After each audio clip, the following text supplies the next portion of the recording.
Non era o que inicialmente tiña previsto. O equipo de goberno pretendía destinar parte dos 666.000 euros do Plan de Obras e Servizo Adicional da Deputación da Coruña para este ano 2022 o proxecto para a ampliación de salas de fitness no complexo deportivo da Cachada.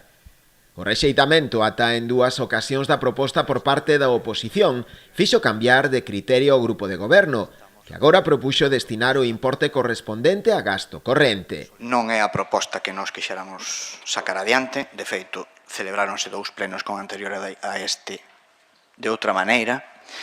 A nosa intención era valorar as necesidades deste concello, construir un proxecto para darlle unha solución a esa necesidade e buscar a financiación que podía ser este POS para financiar a corrección de esa necesidade. E así o intentamos facer. E a pesar de que a mí me gustaría que neste plan de obras fora a obra que propuxemos, unha obra moi importante para o deporte local, creo que, polo menos por responsabilidade, deberá de ter o apoio da Corporación Municipal para que os cartos que lle corresponden ao Concello de Boiro queden no Concello de Boiro e por iso se trae esta proposta que veñan a financiar o gasto ordinario ou o gasto dos servicios básicos do noso Concello. Dende a oposición criticaron a nefasta xestión do equipo de goberno, que non foi quen de chegar a acordo co resto de grupos para sacar adiante este punto, o que obrigou a ter que convocar ata 3 plenos seguidos, para evitar así que se perdera a chega da Deputación.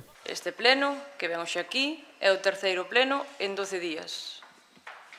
É o exemplo da nefasta xestión deste goberno. É o retrato deste goberno que lle fan falta convocar 3 plenos, nada máis e nada menos que 3 plenos, para sacar adiante un POS.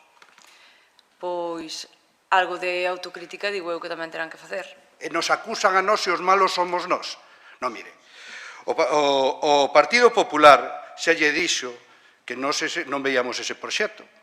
E lle propuxemos outro proxecto, que resultaba que un par de puntos antes era complementario a unha obra que lle votáramos a favor, que era a auga do río Coroño. Outra irresponsabilidade tamén me parece o facer 3 plenos en 15 días.